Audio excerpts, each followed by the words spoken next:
Kisah legenda Kerajaan Banten. Pada abad ke-16, di ujung barat Pulau Jawa, terletak sebuah wilayah yang dikenal dengan Tanah Sunda.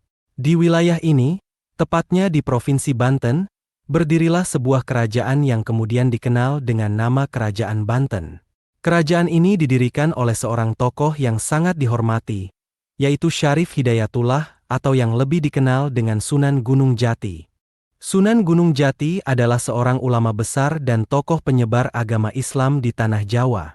Meski ia adalah pendiri Kerajaan Banten, namun ia tidak pernah bertindak sebagai raja.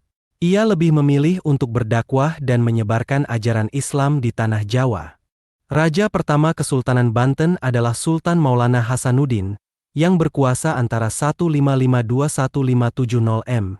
Sultan Maulana Hasanuddin dikenal sebagai seorang pemimpin yang bijaksana dan adil. Ia berhasil membawa Kerajaan Banten ke era keemasan dan menjadikan Banten sebagai pusat perdagangan yang ramai di Nusantara.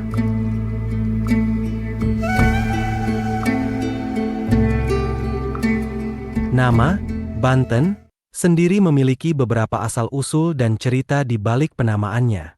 Menurut beberapa sumber, nama Banten berasal dari istilah dalam bahasa Jawa, yaitu Katiban Inten, yang berarti kejatuhan intan. Istilah ini merujuk pada sejarah masyarakat Banten yang semula merupakan penyembah berhala dan menganut agama Hindu, kemudian memeluk agama Buddha, hingga ajaran Islam masuk ke Banten dan secara perlahan masyarakat mengenal dan memeluk agama Islam. Masyarakat Banten yang memeluk agama Islam inilah yang kemudian digambarkan dengan istilah kejatuhan intan, atau Katiban Inten. Ada juga cerita yang mengatakan bahwa nama Banten berasal dari istilah Ban Inten. Cerita ini berasal dari kisah Sang Hyang Batara Jampang yang melakukan perjalanan dari timur ke barat. Dalam perjalanan, Sang Hyang Batara Jampang sampai di sebuah tempat bernama Surosowan. Di tempat ini, Sang Hyang Batara Jampang duduk di sebuah batu yang kemudian disebut dengan Watu Kilang. Konon, batu ini berasal dari penampakan batu yang bercahaya yang kemudian diberikan kepada Raja Surosowan. Surosowan ini dilukiskan sebagai cincin yang diemban dengan intan, atau dalam bahasa setempat disebut dengan Ban Inten. Dari istilah Ban Inten, inilah kemudian muncul nama Banten. Ada juga cerita lain yang menyebutkan bahwa Banten berasal dari kata bantahan, yang berarti penolakan. Cerita ini berawal dari kisah masyarakat Banten yang tidak mau tunduk pada peraturan yang telah ditetapkan oleh Belanda yang saat itu tengah menjajah wilayah Banten. Namun, perlu diingat bahwa teori-teori ini masih merupakan subjek perdebatan dan belum ada kesepakatan pasti mengenai asal-usul nama Banten.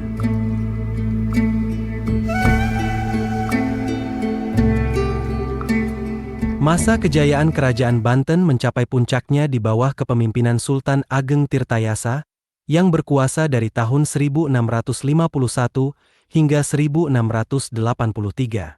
Sultan Ageng Tirtayasa, yang juga dikenal sebagai Pangeran Surya, adalah putra dari Sultan Abu al-Ma'ali Ahmad dan Ratu Martakusuma. Ia naik tahta pada usia 20 tahun, menggantikan kakeknya, Sultan Abdul Mafahir. Sultan Ageng Tirtayasa dikenal sebagai seorang pemimpin yang tegas dan berwibawa. Ia adalah seorang pemimpin yang berani dan gigih dalam mempertahankan kerajaannya dari serangan musuh, termasuk dari VOC atau Perusahaan Hindia Timur Belanda. Karena keberaniannya ini, ia bahkan dicap sebagai musuh bebuyutan Belanda. Selama masa pemerintahannya, Sultan Ageng Tirtayasa tidak hanya fokus pada pertahanan kerajaan, tetapi juga pada stabilitas ekonomi kerajaan. Ia memahami betul bahwa kestabilan ekonomi adalah kunci untuk mempertahankan kejayaan dan kemakmuran kerajaan. Oleh karena itu, ia berusaha keras untuk memajukan wilayah perdagangan Banten. Sultan Ageng Tirtayasa berhasil menjadikan Banten sebagai pusat kegiatan Muslim di Kepulauan Indonesia. Ia bahkan mengirim putranya ke Mekah dengan harapan dapat menjalin hubungan baik dengan kekuatan utama Islam. Melalui bantuan-bantuan orang Eropa, dia mulai melengkapi kapal-kapalnya sendiri yang dibawa nahkoda asal Eropa berlayar ke Filipina, Makau, Benggala, dan Persia.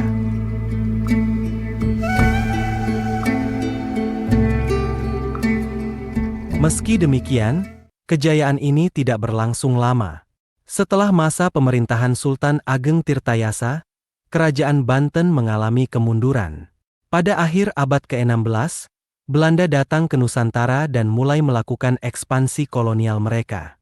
Belanda, dengan kekuatan militer dan ekonomi mereka, mulai mengambil alih kontrol atas jalur-jalur perdagangan penting di Nusantara, termasuk Banten. Belanda melakukan politik adu domba, yaitu memecah belah dan menanamkan perselisihan antara kelompok-kelompok lokal, termasuk di antara para pemimpin dan bangsawan Banten. Dengan cara ini, Belanda berhasil melemahkan kerajaan Banten dari dalam. Akibat dari politik adu domba ini, kerajaan Banten menjadi tidak stabil dan akhirnya runtuh. Para pemimpin dan bangsawan yang sebelumnya bersatu untuk mempertahankan kerajaan, menjadi terpecah belah dan saling bertikai.